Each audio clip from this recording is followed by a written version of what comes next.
एक 17 पेज की रिपोर्ट सेबी ने सुप्रीम कोर्ट के सामने एक बार फिर स्टेटस रिपोर्ट के संदर्भ में प्रस्तुत की है।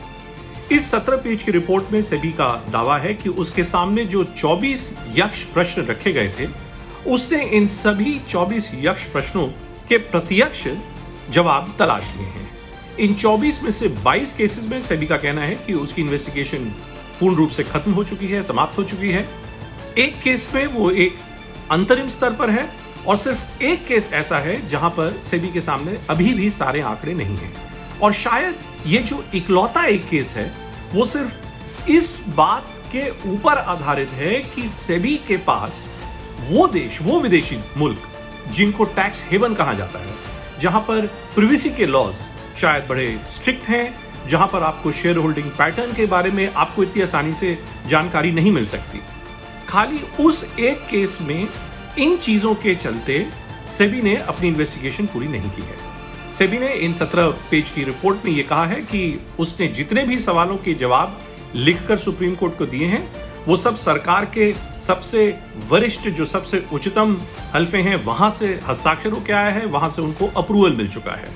तो क्या हम ये माने कि हाइडेनबर्ग के बाद अडानी समूह के ऊपर जो आरोप लगाए गए थे, क्या वो सारे के सारे आरोप समाप्त हो गए हैं?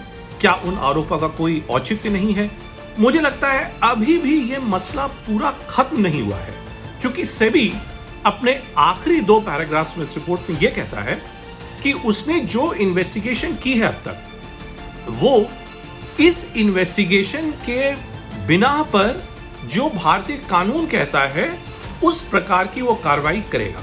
अब सवाल यह है कि ये जो 22 प्रश्नों के जो उत्तर दिए गए हैं, क्या ये सारे के सारे, इन सारे उत्तरों में कहीं अडानी समूह के खिलाफ कुछ अनियमितता पाई गई है या नहीं?